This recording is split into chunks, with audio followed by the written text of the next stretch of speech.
বিষ্ণুপুরে Bishnupur music festival অনুষ্ঠানটি গতকাল শেষ হলো। 3 দিনের অনুষ্ঠান ছিল, 21 থেকে 23 মার্চ পর্যন্ত। কিন্তু সাংবাদিকরা নিউজ করতে গিয়ে হেফাজতের শিকার হয়েছে। একদল ইয়াং ছেলে তাদেরকে নিউজ করতে দিচ্ছিল না। অদ্ভুতভাবে একটি নোংরা ইন্টারনাল রাজনীতি চালানোর চেষ্টা। সাংবাদিকদের জন্য বসার জায়গা হয়েছে একেবারে কোণের দিকে। অপরদিকে একটি বিশেষ সংস্থার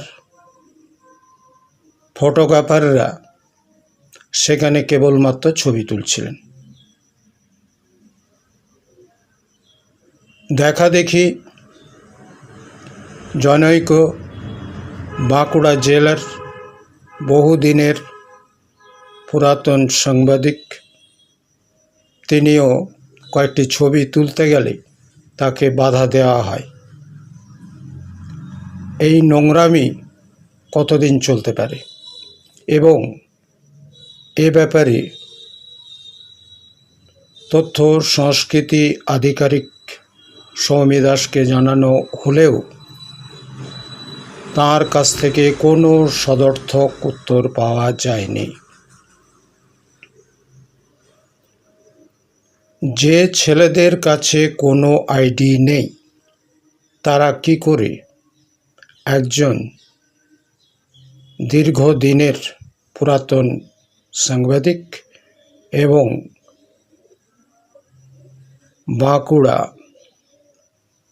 প্রেস সম্মেলনের সভাপতিকে হেনস্থা, এটা অত্যন্ত দুঃখজনক এবং নিন্দনীয়। এ ব্যাপারে সম্মানীয় বাঁকুড়া জেলার ডিআইসিও গণেশ হাঁসদাকে বিষয়টি জানানো হয়েছে এবং বর্তমানে নবান্নের তথ্য সংস্কৃতি দপ্তরের যে অ্যাডভাইসারি কমিটি রয়েছে, তাদের ভিতরে জয়েন্ট ডিরেক্টর যিনি ছিলেন, তিনি এখন মুখ্যমন্ত্রীর অ্যাডভাইসারি কমিটিতে রয়েছেন, তাকেও বিষয়টি অবগত করা হয়েছে। এই ধরনের যদি নিউজ করতে বাধা দান করা হয় এবং যাদের আইডি নেই তারা দেখতে চাইছেন সাংবাদিকের কাছ থেকে আইডি, এ এক অদ্ভুত ব্যাপার। এ জিনিস কতদিন চলতে পারে? এবং সাংবাদিকরা এর জন্য সরকারি অনুষ্ঠানকে ইদানিং এড়িয়ে চলতে শুরু করেছেন। সরকার কি অনুষ্ঠান করছেন না করছেন, এবার থেকে বাঁকুড়া জেলার সাংবাদিক সংগঠন ব্রাত্য করার সিদ্ধান্ত নিয়েছে।